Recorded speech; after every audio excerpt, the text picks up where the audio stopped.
I'm going to share something very real and personal. I've always felt like I never really had a solid group of friends, that I have always been the floater friend. Today is day 15 of taking an ice bath every single day for 30 days.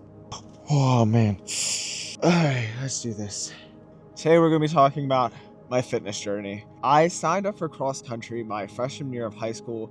I had no running background and very limited experience, but truthfully, the reason I did it is because I was going into high school, I didn't really know anyone, and I was just looking for friends. Throughout those 4 years, I had a great career in running.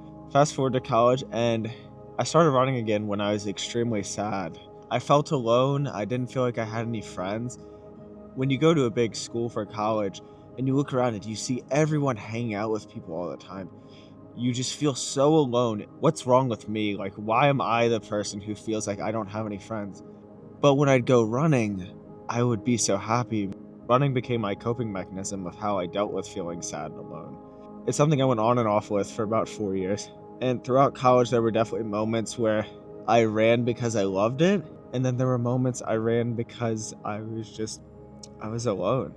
I'm going to share something very real and personal. I've always felt like I never really had a solid group of friends, that I have always been the floater friend. All my years of college, I never had the same group of friends for more than 1 year. It just always changed.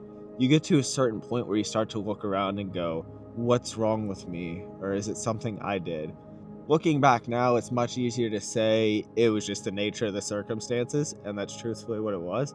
But it still hurts when you come into a friend group and then all of a sudden it just like dissolves. You kind of can't help but feel like you had a little bit of a reason as to why it happened. There were definitely many, many times, whether it was friendships, school issues, or just personal stuff, that I would go running. And there was a point at the end of college when running couldn't even help me. I got to a point where I just eventually broke. We are at 5 minutes, so looks like you guys are going to have to watch for part 2. I'll catch you guys tomorrow for part 2 of the rest of my athletic story. 3, 2, 1.